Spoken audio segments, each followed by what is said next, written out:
Kami bersyukur, kami menyembah Tuhan yang tidak pernah gagal, Tuhan. Sekalipun orang berkata hidup kami gagal, tapi kami percaya bahwa tangan Tuhan yang selalu menyertai kami tidak pernah gagal. Rencana-Mu selalu indah pada waktunya, Tuhan.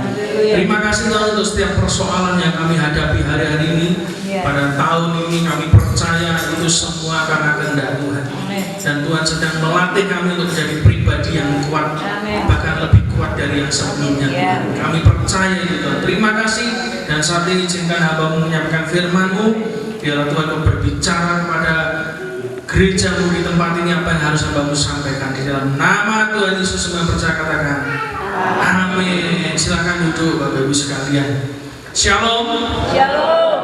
Sebelumnya saya turut berbela-sungkawa dari Bapak Gembala telah meninggalkan kita, tetapi saya percaya bahwa kematian bagi orang Kristen itu adalah sebuah keuntungan. Kata firman Tuhan, amin.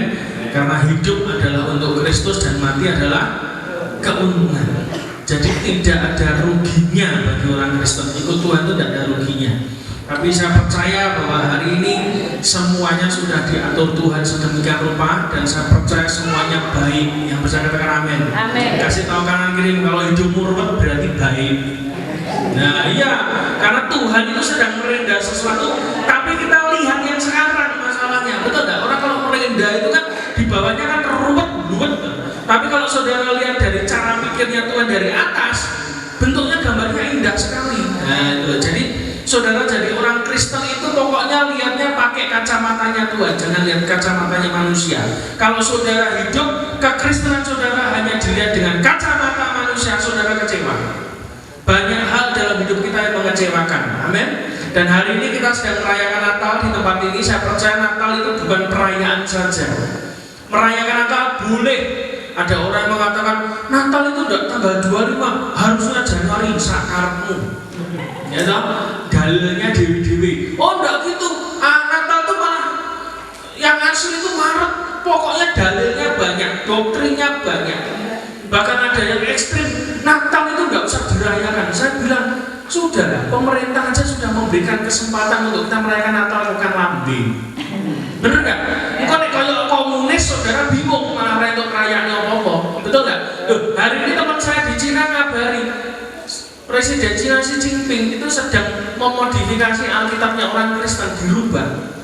Yesus yang buat mujizat itu sudah tidak ada di Alkitabnya Cina, diganti. Semua tentang ketaatan kepada pemerintah. Gereja hari ini khotbah kritik pemerintah, pendeta turun tangkap bilang. Betul nggak? Mumpung Indonesia masih merayakan Natal, diberi kesempatan merayakan Natal, nikmatilah.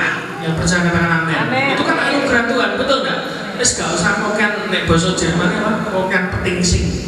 Ya toh, terus ngerayani aja lah. Yang penting ini adalah sarana kita untuk menjangkau jiwa-jiwa. Amin. Kemarin kita habis merayakan Natal tanggal 23 di tempat kami.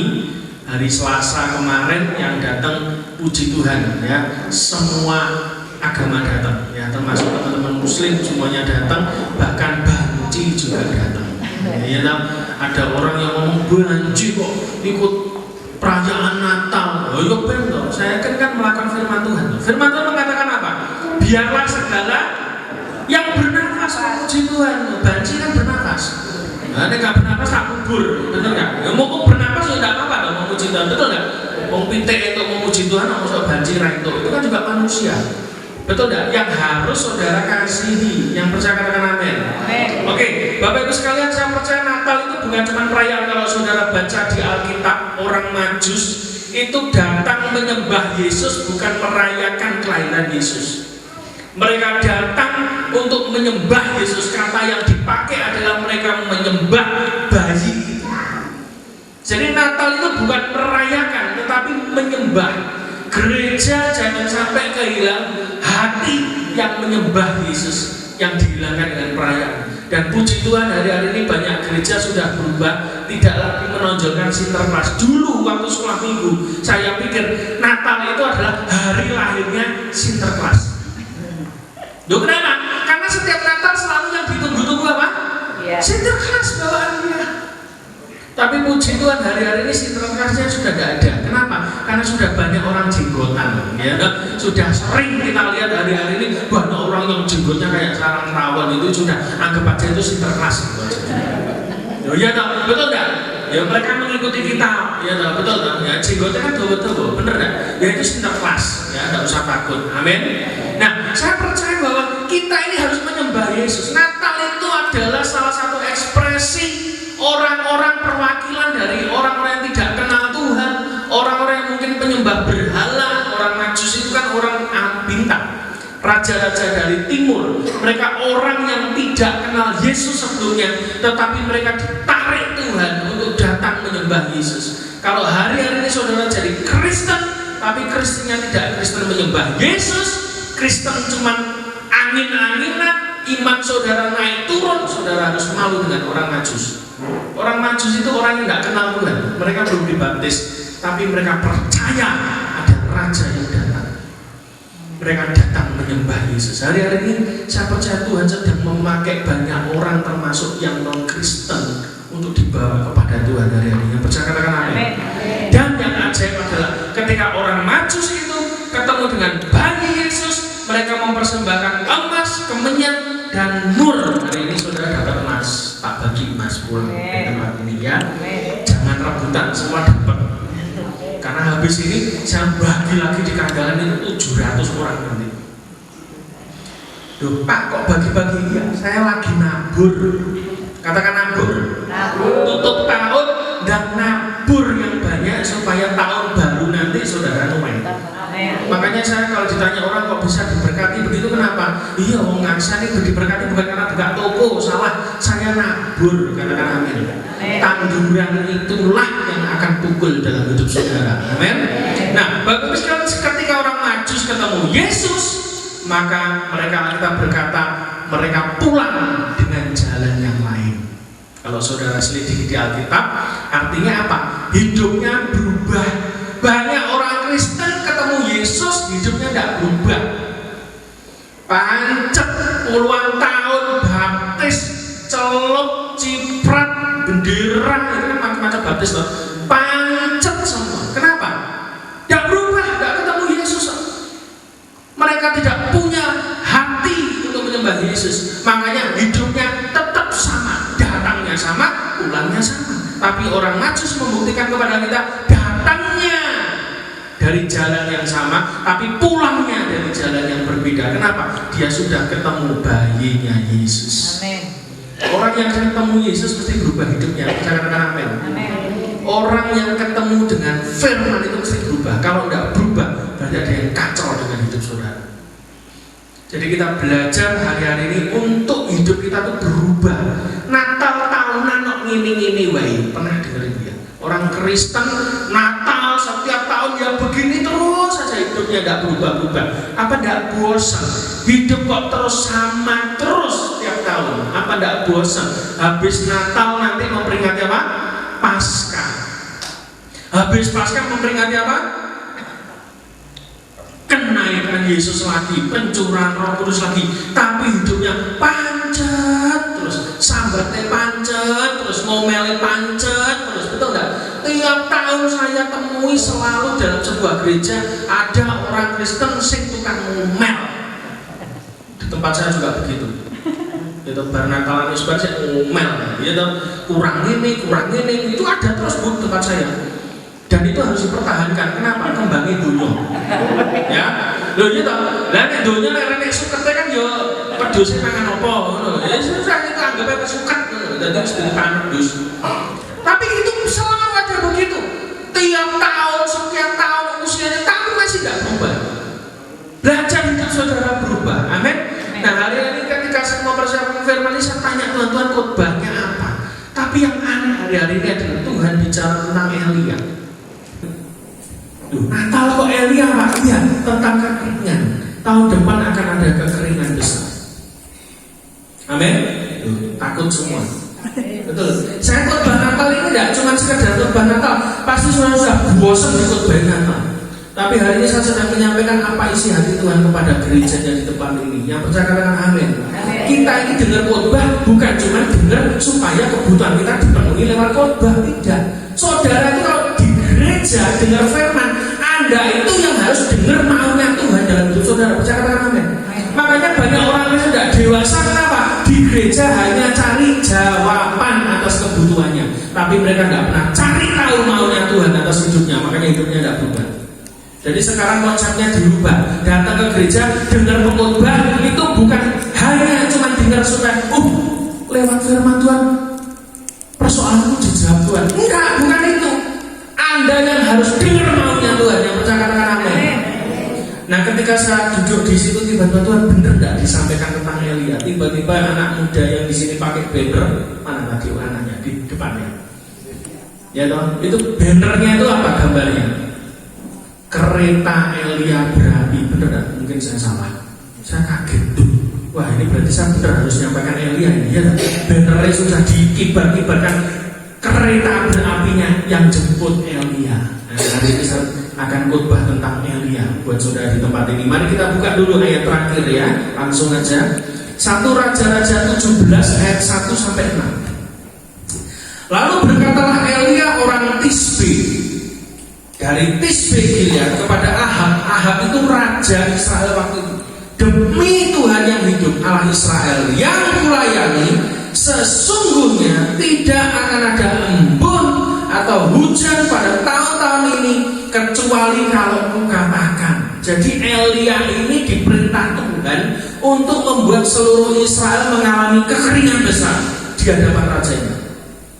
Ayat 2, kemudian datanglah firman Tuhan kepada Elia, katanya, ayat 3, pergilah dari sini, berjalanlah ke timur, dan bersembunyilah di sungai, tepi sungai kering, di sebelah timur sungai Yordan. 4, engkau dapat minum dari sungai itu, dan burung-burung gagak telah kuperintahkan untuk memberi makan engkau di sana.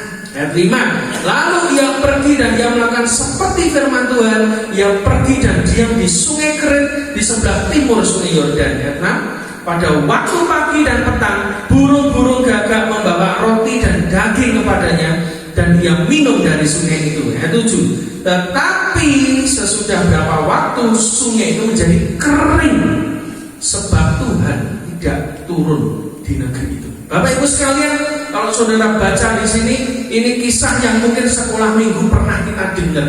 Bagaimana Elia dipelihara Tuhan di tengah kekeringan yang terjadi pada negeri itu, di tepi sungai kering, melalui burung gagak. Pagi ngirim roti, sore ngirim daging.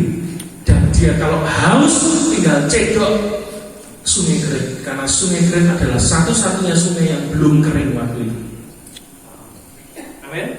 Tetapi yang terjadi kemudian adalah, kalau saudara pelajari, tiba-tiba sungai keringnya juga kering.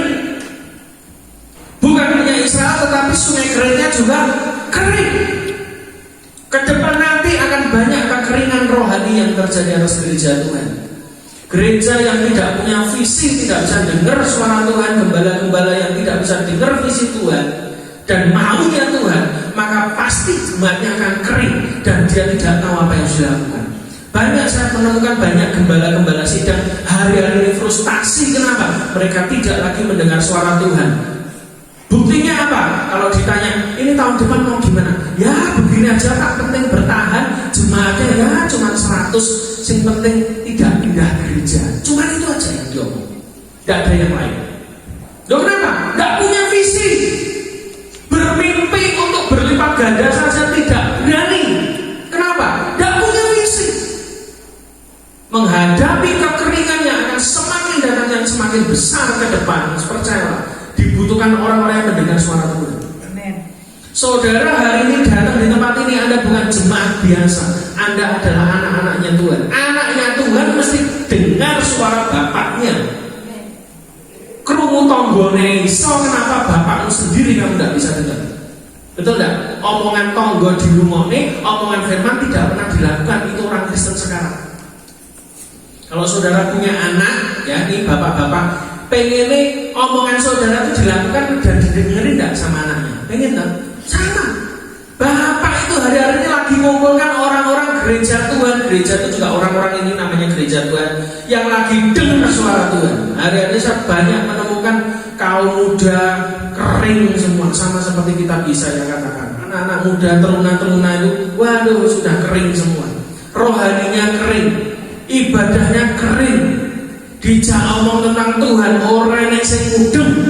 Diajak ngomong TikTok pinter, ya toh, bisa nyebutkan ini artis pinter. Tapi kalau sudah diomong firman Tuhan anak muda sekarang coba, no. Itu gambaran gereja sekarang itu. Kalau yang tua-tua ya kita sudah mau PSOB aja, sudah tiket mau berangkat ini, kami sudah nunggu pesawat semua nyusul Bapak Gembala. Betul nggak? Tapi yang muda-muda itu yang bahaya hari-hari ini. Orang-orang tidak lagi kenal Tuhan, tidak lagi ngerti Tuhan, jangan ngomong tentang Tuhan tak muda. Tapi gereja masih santai-santai di masa kekeringan kayak begitu. Bayangkan, saya berdoa supaya saudara sadar dan saudara bangun. Hari-hari tidak ada namanya tua muda, semua sama dipakai Tuhan, yang mau dipakai Tuhan. Generasi Musa, generasi Yosua, generasi Kaleb, semua dipakai Tuhan. Saya percaya, katakan amin. Nah, kita akan belajar sedikit. Ternyata selama Elia dalam kekeringan di seluruh Israel, dia disembunyikan Tuhan di sungai kering. Dia dilayani oleh satu makhluk namanya burung gagak. Kenapa Tuhan pakai burung gagak? Mungkin saudara bertanya-tanya, kenapa ya kok dipakai burung gagak? Burung gagak itu punya ciri-ciri 3. Yang pertama, burung gagak itu adalah burung yang tidak bisa dikontrol. Pinter burungnya, pinter nyolong, tapi tidak bisa diatur, tidak bisa dikontrol. Buktinya apa Pak? Kalau saudara baca di Alkitab, ketika Nuh masuk dalam bahtera, sekian hari kemudian dia melepaskan burung gagak dan burungnya tidak kembali.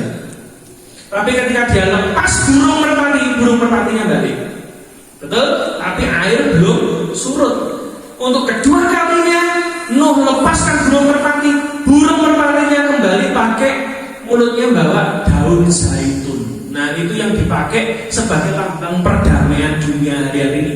Burung merpati yang bawa di cucuknya itu ada daun zaitun. Burung gagak dilepas hilang juga. Artinya apa? Burung ini adalah burung yang susah diatur, tapi dia nurut dengan Tuhan. Yang percaya katakan amin. Hari-hari ini kalau anak Tuhan, gereja Tuhan susah diatur sama Tuhan, malu dengan burung gagak. Burung gagak yang hidupnya susah diatur saja, nurut dengan firman Tuhan untuk pelihara Elia.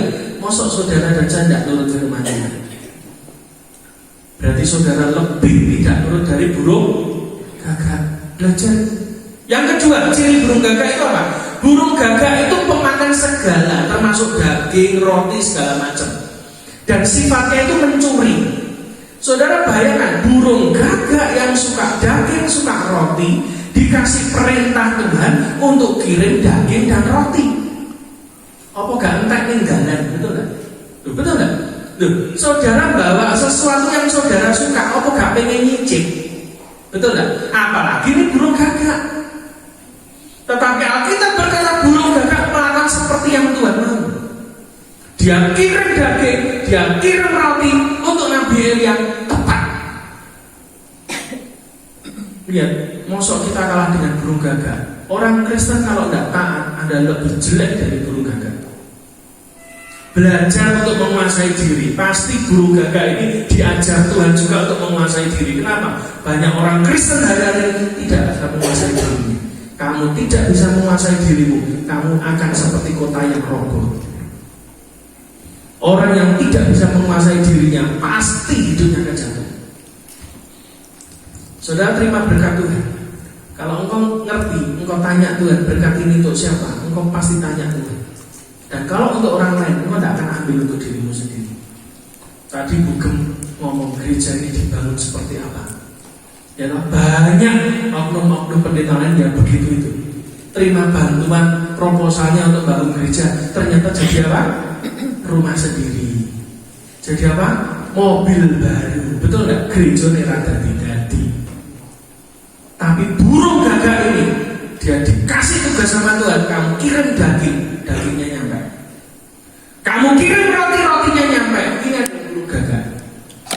Amin.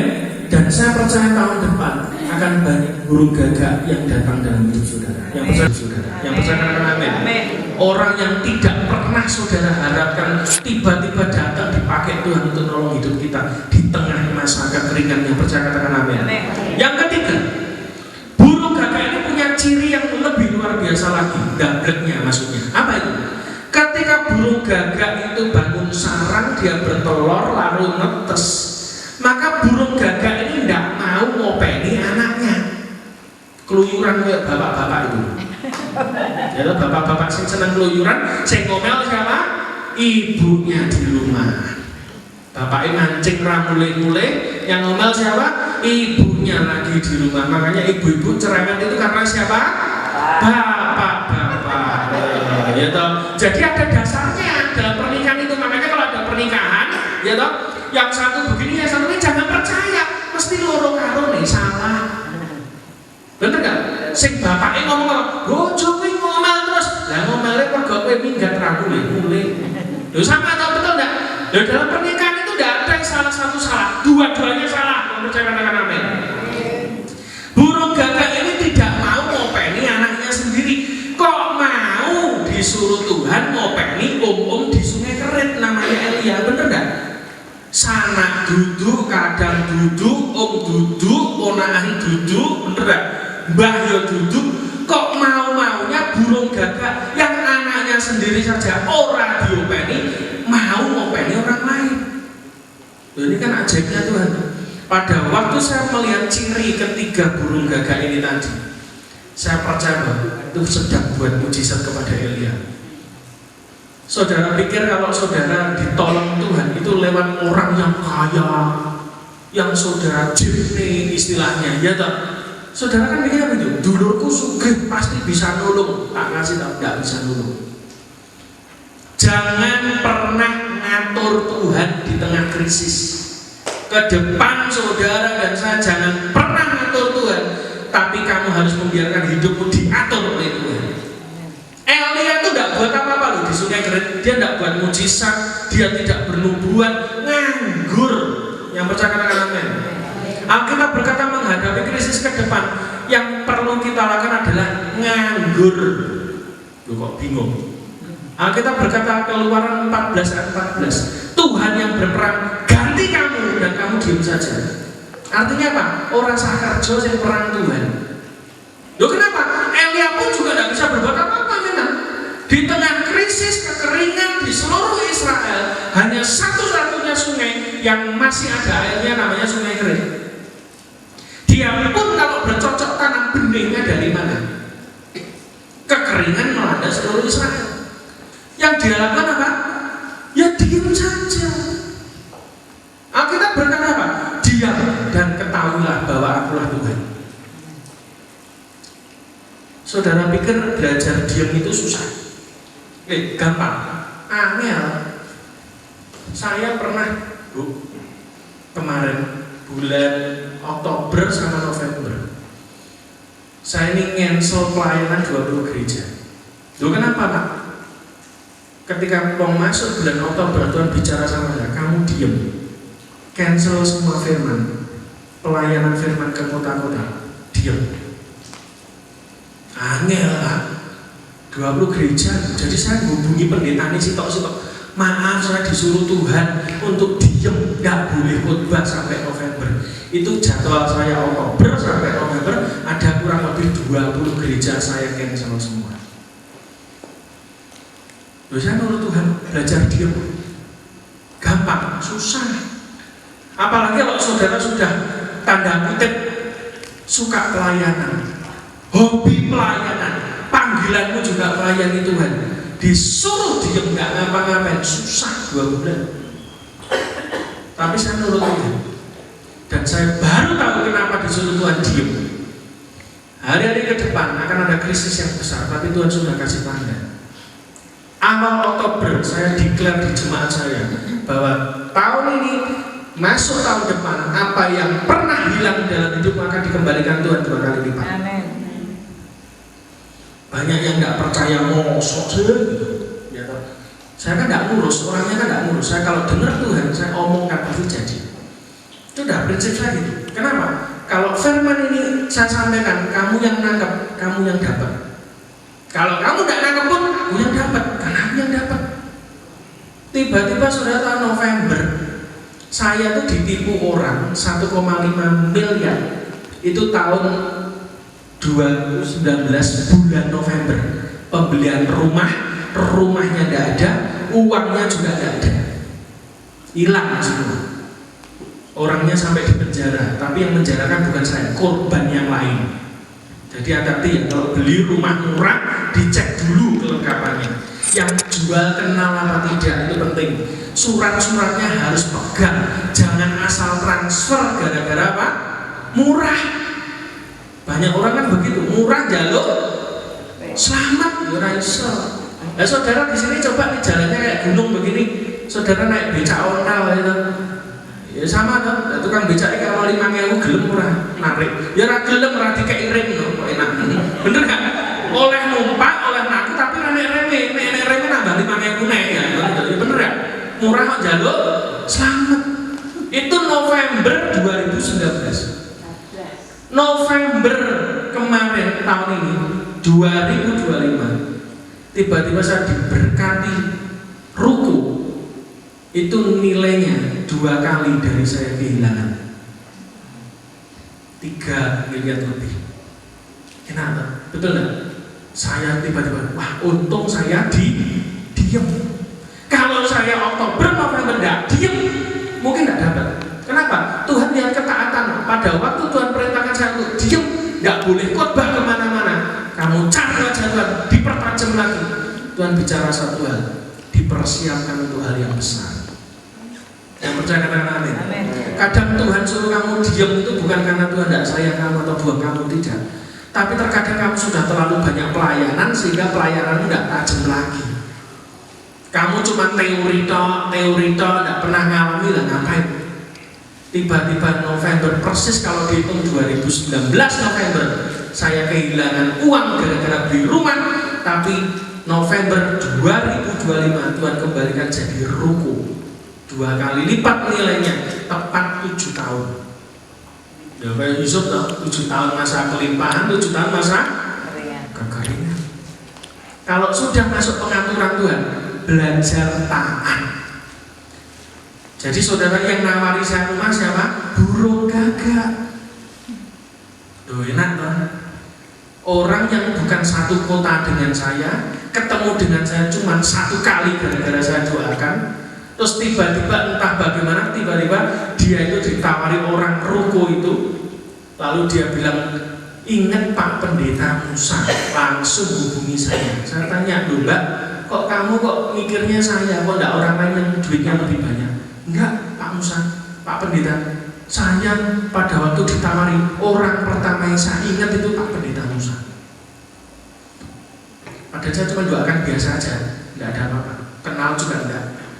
Dan tiba-tiba dia diingatkan Tuhan. Ingat ya, kalau kamu nurut dengan Tuhan, taat dengan Tuhan, lebih dari apapun dalam hidup saudara, Tuhan ingat kamu. Kenapa doamu tidak dijawab? Karena kamu tidak pernah ingat Tuhan. Setiap kali saya ngomong dengan tim saya ngajari mereka, pokoknya kalau disuruh Tuhan, di saat yang lain nolak, ambil pekerjaannya. Loh kenapa? Di saat yang lain banyak mikir, banyak komplain, banyak tanya, kita orang yang tidak pernah banyak tanya. Kenapa? Memang tidak punya apa-apa. Ya berangkat aja, kalau butuh ketaatan. Tuhan itu tidak butuh support untuk kamu taat sama Tuhan, tidak. Tapi Tuhan butuh hati yang siap untuk dipakai Tuhan, kapanpun, dimanapun. Makanya saya bilang, saya ngajari teman-teman saya, kalau kita dipakai Tuhan itu bukan karena pintar kamu, tidak. Yang lebih pintar banyak, yang lebih pintar khotbah banyak, yang lebih pintar nyanyi banyak. Tapi kenapa Tuhan pakai kita? Karena setiap kali Tuhan cari orangnya, yang ketemu cuma cerita yang siap. Makanya hari-hari di tempat ini juga sama. Dulu saya pikir di Caruban, desa, sawah tok, apa iso diberkati, apa iso sugih, betul enggak? Apalagi saudara di gunung, ya toh, apa iso sugih dari ini. Kerja, kok tak kasih tau, berkat yang saya terima itu sebagian besar tidak dari Caruban, dari kota besar. Kok bisa? Contoh, kemarin waktu Natal 23 kita itu kan ada konsumsinya loh biasanya. Jadi konsumsi kita biasanya. Jadi konsumsi kita tahun ini adalah kita ini makan bakso rame-rame. Saya bilang sama Mbak Ika pagi jam 9 saya mampir ke rumahnya, pesankan bakso aja ya, konsumsinya jangan snack terus gantian. Jadi akhirnya kita pesan bakso. Pagi saya di rumahnya dia, saya pulang dengan anak saya toh. Di tengah perjalanan saya baru ingat, waduh, duitnya dibagi-bagi. Nah ini untuk yang bakso ini duitnya dari mana saya? Ya toh, apalagi hari-hari ini tokonya katanya sepi, orang-orang ngomong. Ekonomi lagi agak lesu. Tidak lama saudara, di tengah perjalanan tiba-tiba ada sebuah PT yang nyasar hubungi saya. Dia ngirim list untuk belanja elektronik, ya toh? Saya pikir untuk siapa ini? Saya bilang. Dia bilang, oh gini, saya pesan untuk disalurkan ke 2 panti asuhan. Ini PT-nya di Surabaya. Dia pesan saya di Caruban, ya toh? Caruban itu dekat Madiun. Kalau PT-nya Surabaya pesan barang untuk disumbang ke panti asuhan, pesannya di toko saya yang di Caruban, berarti panti asuhannya di mana? Caruban atau Madiun, ya toh? Dia pesan, dia transfer, aku kirim, kan deket toh, ya toh? Saudara ngerti? Enggak. Dia bilang apa? Oh enggak, ini panti asuhannya di Surabaya. Enggak, aku bingung toh. Loh, iki wong teler, wong umet kan kita enggak tahu. PT-mu di Surabaya, pesen ning Caruban, terus aku kon ngirim ning gone panti asuhan di Surabaya. Apa ning Surabaya renek toko elektronik? Betul enggak? Loh, Surabaya itu kalau sudah ngerti kota besar, golek apa enek, elektronik apa aja ada di sana, percayalah. Tapi tak kasih tahu ya, Tuhan itu sanggup memberkati kamu sekalipun kamu di desa. Berkatnya dari kota. Dan hari itu kita bisa tutup. Termasuk kebutuhan yang lain, pembicara juga, PK-nya juga, banci juga tak sangoni bisa. Kenapa? Luwe. Kenapa? Karena ada orang mumet. Makanya ke depan dengarkan baik-baik untuk gereja di tempat ini. Kamu kerja yang benar bersama dengan Tuhan. Nanti jangan kaget, Tuhan berkati kamu lewat orang umat. Ya toh? Wong ini Jakarta terus pesen kembang ning awakmu kok ngirim ning Jakarta. Lho luwe umat maneh to saudara, betul enggak? Ya tapi harus siap loh, langsung. Saya langsung siap. Saya langsung berangkat kok cari toko yang ada di Surabaya lho, pinter toh. Mental makelari yo kudu ngono ya. Golek toko sing enek ning Surabaya tak peseni speknya barangnya kulkas, mesin cuci, sing gede-gede kan untuk panti asuhan toh, sing larang-larang. Pesen di sana, bisa kirim, bisa langsung dibuatkan surat jalan, barang dikirim aku terima duit ora sak kerja. Bener enggak aku ngomong? Tuhan yang berperang ganti kamu. Kamu apa? Ya diam saja sudah di Sungai Kreti anteng wae rasa ngomong. Terima duit kok. Betul enggak? Nanti tahun depan orang dunia pusing ngomong kekeringan, krisis, duit seret, tak kasih tahu, kamu diam saja atau moro. Amin. Kasih tahu kanan kirimu, bari iki duitmu moro. Seorang saling budi, setia sama Tuhan, duitnya datang. Yes. Orang saya mikir golek kerjaan ning kutha gede, apa sing tuwa-tuwa wis expired percuma. Ya percuma no. Kalah karo sing nom-nom kawan keterima pabrik, betul enggak? Oh, sing senior sudah diam saja, kerjane doa, disuruh Tuhan doakan tanggane dan budal dan didoane, kita tidak pernah tahu berkatnya datang dari mana. Tapi tak kasih tahu, ketaatan saudara itu yang membuat burung gagak datang dalam hidupmu. Nanti Tuhan akan buat sesuatu yang besar dalam hidupmu yang kamu kaget. Kenapa? Kok iso ya? Itu kata kok iso itu. Saya juga bingung kok. Wong jam 9 pagi itu kalau main Mbak Ika, jam 11 sudah dapat order, cuma 2 jam tok, sama 10, 11. Langsung duitnya nutup sembarang kali, bener gak? Loh kenapa kok bisa begitu? Iya, kita itu cuma taunya taat Tuhan. Tok, hari-hari ke depan jangan bergerak karena ketakutan. Orang Kristen yang bergerak karena digerakkan oleh ketakutan, bukan karena suara Tuhan mesti salah terus. Kenapa hidupmu nabrak-nabrak, hidupmu salah terus, salah pilih bojo ya toh, yang sudah puluhan tahun ini kan mesti aduh kleru biyen sajane sing kae sing tak pilih ya toh. Wis kadung kok ya toh. Ya wis toh. Lho kenapa?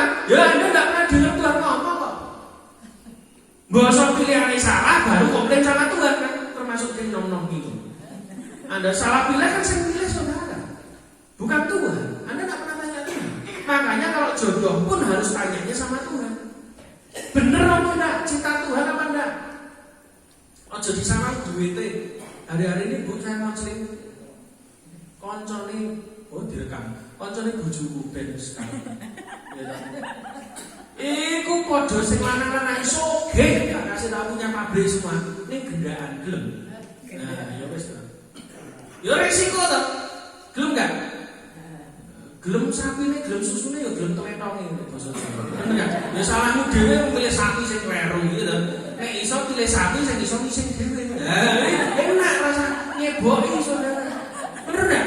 Nah, tapi banyak sekali teman-teman menyesal. Lho kenapa? Biyen sing disalah wong duwe pabrik. Apa pengen duwe pabrik duwe masa depan wong dina iki pabrik tutup kabeh. Utangnya akeh pirang-pirang. Bahkan saya punya teman kontraktor 3,5 M ora dibayar sampai saiki moncrot gak kasih tahu. Bener gak? Pabriknya tutup, gudangnya wis dibangun, barangnya wis dadi, ora dibayar mergo pabrik bangkrut. Kontraktor itu, kontraktor kan kerja bangun pabrik dong. Nalangi dhisik, betul gak? Nalangi bangun pabrik entek 3,5 M pabrik ikut. Lah mosok pek mereteli gawange segala macam, betul gak? Ya gak iso, betul gak? Ya kenapa? Gak pernah nanya Tuhan. Hari-hari ini sudah lah. Ojo nyawang bondo, sing mbok delok mesti sirna. Anda bisa lihat pohon Natal ini bagus indah, kelihatan gitu. Ini bongen tak hilang.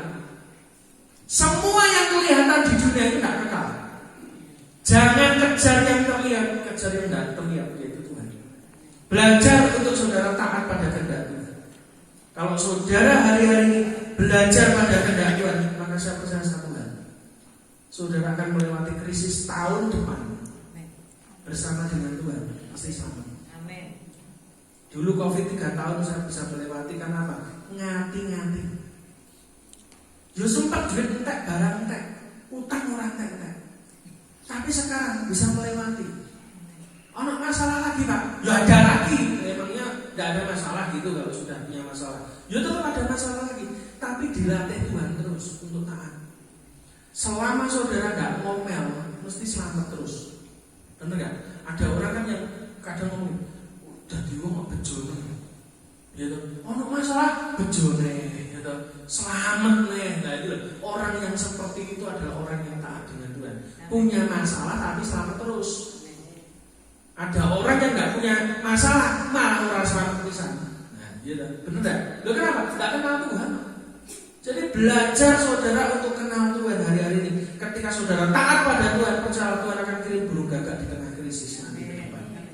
Saudara yang kerja hari ini belajar doa kenceng daripada mikir kenceng. Hanya orang yang bertuhan yang akan bertahan. Orang apa? Bertuhan yang akan bertahan. Saudara tidak punya Tuhan, amblas hari ini. Betul, orang bisnis duitnya akeh tidak jamin. Saya ketemu banyak pengusaha Solo kapusan kabeh. Salam setengah orang kebayar batik, ya kan pengusaha batik kan banyak di sana. Tanda-tanda makan di mana Adem Ayu. Ini nama rombongan ini. Ngomong waktu konseling mereka nggak suruh jalan-jalan, ya kan. Begitu cerita, utangnya gak dibayar, mumet kabeh. Hari-hari ini sih mumet akeh. Untung saudara nggak mumet karena apa? Nggak punya duit. Bener nggak? Nenek duit karena ya mumet bisa kalau ya duit, ya. Untung nggak punya duit, coba ditoleh kanan kirimu. Untung nggak punya duit. Ya. Bener nggak? Yang saya ini lucu loh, Bu Enek konconya cerita. Aku di ini hampir kena penipuan. Loh, kok iso? Kenapa? Aku ditelepon, katanya ini dapat undian bonus macam-macam. Berapa? 20 juta. Syaratnya apa? Harus transfer 1 juta dulu ke rekening. Lah terus kok iso selamat piye ceritane? Iya, tak delok rekeningku cuma 50.000. Ya kadang nek kan duit-duit nek untungi, gitu. Ora iso ngapusan, soalnya ora mungkin ngapusi saudara ora enek duit. Bener enggak? Tapi belajar untuk taat sama Tuhan. Sudah hari-hari ini rakyat dia tuh happy. Jadi timbangannya duit-duit utangnya akeh, mending ra duit tapi ben apa yang mesti eneng. Dicepakne Tuhan, betul enggak? Kepengin mangan wis ana sing nyepakne ya kayak Elia ini di Sungai Krit butuh makan, butuh minum, semua disiapno. Di saat seluruh orang Israel mengalami kekeringan, golek pangan angel, tapi dia diberkati Tuhan. Nanti tahun depan akan terjadi perbedaan antara orang yang menyembah Tuhan sungguh-sungguh dengan orang yang biasa-biasa. Dibedakan, ojo kaget kursinya boleh baris yang sama, tapi berkatnya bisa beda. Kenapa? Karena responnya lain. Makanya saya pengusaha, bisa ngomong, nek pendeta mungkin ra iso ngomong. Saya ini pengusaha yang ngerasane ra duit, ngerasane duwe tagihan tak kasih tahu.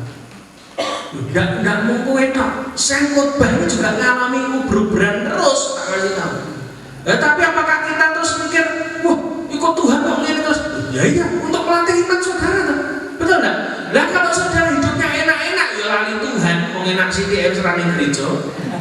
Bener enggak? Nyekel duit 500.000 wis hiling lunga teko ndi lali dina Minggu tekoki gembalane ning ndi Pak? Oh, ada acara keluarga. Biasanya minggu depan teko Bu, soalnya wong wis entek duit. Bener enggak? Iya, mari tak enteni wong Kristen gampang kok musimnya gampang. Pokoknya nek pas wayah ibadah muncul terus wis nyekel duit. Makanya ngapa Tuhan itu sayang saudara. Lho carane piye Pak? Iya, tetap bisa ning gereja terus soalnya ra duit nggih lunga. Kan mesti cari Tuhan, betul. Kadang krisis itu bawa kamu lebih dekat dengan Tuhan. Elia itu juga sama. Waktu dia mengalami krisis, waktu dia mengalami dikejar-kejar Isabel, dia ada di Sungai Krit, di situ dia cari Tuhan. Oh, dia hubungan terus dengan Tuhan. Buktinya apa? Setelah Sungai Krit kering, tak kasih tahu, tiba-tiba kering. Nanti ada masa dalam hidup saudara, saudara naik diberkati Tuhan, anjlok. Naik lagi tiba-tiba anjlok lagi. Nah, anjloknya itu kayak Elia. Sungai Krit yang selama ini mengalir tiba-tiba apa? Kering. Saya bertanya pada Tuhan, iki Elia gak ngamuk tak? Tiba-tiba sungainya kering, tiba-tiba burung gagak gak ngiring. Padahal dia di Sungai Krit karena dia dengar suara Tuhan. Pernah dengar begitu? Aku tuh sudah taat Tuhan loh Pak, sudah doa loh Pak. Kok tiba-tiba sempat dia diberkati, tiba-tiba kok ada masalah di depan. Kok begini kenapa? Tuhan itu gimana? Banyak orang cerita kayak begitu. Tak kasih tahu, jangan pernah berpikir negatif sama Tuhan. 3 alasan kenapa Sungai Kritnya Elia tiba-tiba dibuat kering. Pertama, karena Elia sudah terlalu nyaman di Sungai Krit. Orang kalau sudah diberkati itu biasanya nyaman. Orang yang nyaman itu biasanya mati rohaninya. Contoh, saya sering keliling. Banyak teman-teman hamba Tuhan yang melayani Tuhan belum punya apa-apa, doanya kencang. Mari berdoa kencang. Begitu sudah jemaatnya ratusan, gerejanya besar pinggir jalan, tiba-tiba yang doa siapa? Pengerjani. Pendetanya turun yang dhuwur. Benar enggak? Loh kenapa? Imannya mati. Kenyamanan adalah pembunuh iman terbesar. Elia mungkin sudah terlalu nyaman di Sungai Krit. Kenapa? Dia nabi yang hanya bernubuat, berdoa, buat mujizat. Tiba-tiba dia nyantai di situ sekian hari. Dan tiba-tiba Tuhan paksa Elia untuk pindah dari Sungai Krit, dibuat kering. Hari ini kalau kau diberkati Tuhan, jangan nyaman. Tetap cari Tuhan, tetap rajin ke gereja, tetap rajin pelayanan. Tidak boleh ada di antara anak Tuhan begitu kau diberkati Tuhan, kau lari dari Tuhan. Yang kedua, karena Tuhan ingin menyelamatkan Elia dari apa? Dari Ahab, Isabel, dan rasukan. Loh kenapa Pak? Iya, kalau saudara baca sejarah Alkitab, jarak antara Sungai Krit dengan Sarfat, tempat di mana Elia disuruh Tuhan untuk pergi ke Sarfat buat mujizat kepada janda yang sudah hampir mati itu tadi. Kalau sudah baca ayat berikutnya ya, baca di rumah. Itu jarak antara Sungai Krit dengan dengan Safat 150 km. Hitungan diri, Semarang di 150 km dia jalan. Kenapa Sungai Kerit cepat-cepat dibuat kering? Kenapa burung gagak dibuat Tuhan tidak ngirim lagi? Supaya Elia cepat-cepat bergegas. Jaraknya kan jauh, 150 km harus ke Safat. Kenapa? Kalau tidak cepat dia berangkat keduluan Ahab dan Isabel, maka Elia pasti ditangkap di Sungai Kerit. Kenapa? Karena satu-satunya sungai yang masih mengalir itu Sungai Kerit. Benar gak? Jadi Tuhan sedang menyelamatkan Elia dari bahaya yang jauh lebih besar, supaya dia tidak dibunuh oleh Ahab dan Isabel. Kadang dalam hidup kita juga begitu, kita komplain sama Tuhan, kok ada masalah ini Tuhan? Kok ada masalah ini Tuhan? Kenapa ya Tuhan? Jangan-jangan masalah yang datang dalam hidup saudara hari ini itu membuat kamu menghindarkan kamu supaya kamu tidak dapat masalah yang jauh lebih besar. Yang pernah katakan amin. Saya pernah suatu ketika saya cerita, tab saya ini tiba-tiba kekunci, padahal saya tidak pernah bikin kode kunci. Saya kaget ketika dipakai anak saya sama guru lesnya, tiba-tiba kekunci dan passwordnya saya tidak tahu. Saya otak-atik nggak bisa dibuka.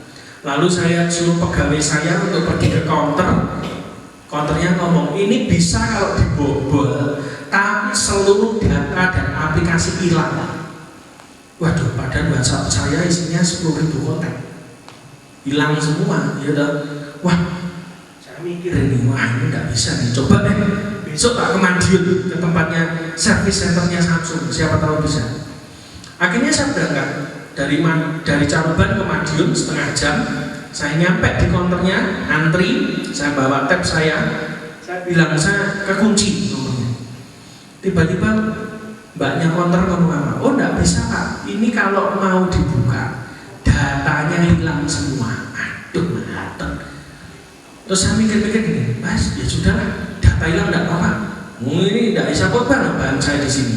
Akhirnya saya bilang, sudah Pak, enggak apa-apa Mbak, langsung aja dihack, diproses. Oh iya Pak, syaratnya harus ada dosbook sama nota pembelian. Wah ini dosbooknya mbuh ning ndi, ya toh. Nota pembeliannya yang mbuh ning ndi sisan wong tuku kok digawe aku yo lali. Ya iya nek barang pendeta biasanya kan kayak-kayan, bener enggak? Betul ya. Casio rak apa merek Sri Ratuku. Saya marah. Loh Mbak, ini loh, jelas-jelas di screen savernya itu fotoku, masuk gak percaya, nggak bisa Pak, syaratnya itu memang harus itu.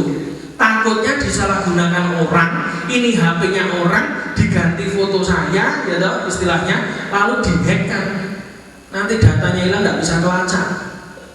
Waduh, saya dongkol, saya marah, akhirnya saya pulang, kecewa saya. Nah, ngamuk, saya protes sama Tuhan, masalah barang bisa untuk tambah niki saya bilang gitu, marah, komplain. Jadi setengah jam dari Madiun sampai Caruban ngomel terus. Saudara bayangkan, Tuhan itu enak kalau dengar kita apa? Ngomel terus, betul enggak? Saya nyampe di rumah, saya jengkel, saya bilang sama istri saya, harus gula dosbooknya, notanya dibuat sendiri aja, karena kita toko elektronik kan bisa nyetak kan? Terus buat sendiri aja.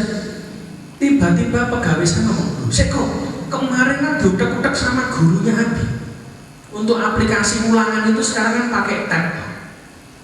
Berapa? Terakhir kemarin, saya ingat. Loh tapi gak diudak-udak ini passwordnya ini. Iya mungkin itu kena masuk gak sengaja, ya toh. Passwordnya itu dimasukkan ke situ jadi password tab. Saudara tahu? Saya ingat. Oh iya nomornya ini saya masukkan, kebuka. Oh tidak? Andai kata hari itu sama Samsung langsung dikerjakan, hilang saya. Ngerti? Masalahnya lebih besar. Kadang Tuhan menghindarkan kamu dari masalah kecil supaya kamu tidak mendapatkan masalah yang lebih besar. Sejak itu saya bertobat, saya bilang, aduh ampun Tuhan, untung gak ngomel teman-teman. Ya kan? Untung gak kebablasan. Andai kata mbaknya Samsung, oh iya Pak ini ditinggal ya 2 hari, langsung kita buka passwordnya, dibobol, hilang data. Bener gak? Untung hari itu mbaknya rewel, ya toh, minta dosbook, minta nota andai tahun depan adalah tahun di mana kita seperti naik bahtera.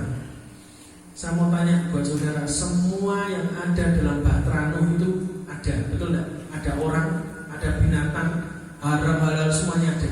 Pertanyaannya cuma satu, Nuh bangun bahtera, yang tidak ada cuma satu. Apa itu? Nuh bangun bahtera besar, tapi dia tidak punya satu. Apa itu? Kemudi, setir. Kenapa? Karena Tuhan sendiri yang menggerakkan bahtera itu. Kalau Nuh menggerakkan baterainya sendiri tidak mungkin nyampe dengan selamat. Catat di Alkitab, baca di Alkitab, tidak ada ayatnya Nuh bangun setir untuk bahtera. Kenapa? Karena Tuhan sendiri akan nuntun bahtera ini. Tahun depan, waktunya saudara menyerahkan hidup saudara sama Tuhan, pasti akan selamat sampai tujuan. Kemudinya dipotong saja, serahkan kemudinya pada Tuhan. Amin. Jangan ngatur hidupmu sendiri. Ada beberapa orang yang suka ngatur hidupmu sendiri. Belajar serahkan kemudimu sama Tuhan. Bahtera itu bisa selamat di Gunung Ararat. Kenapa? Karena Nuh tidak ngatur bahteranya sendiri. Ya, itu aja. Tuhan Yesus memberkati. Nanti pulang tak bagi emas, ini mbaknya akan bagi emas, ya toh, dan juga sama stiker, ya. Nanti tak titipi juga untuk yang Solo, katanya ada Natalan, ya. Tuhan Yesus memberkati.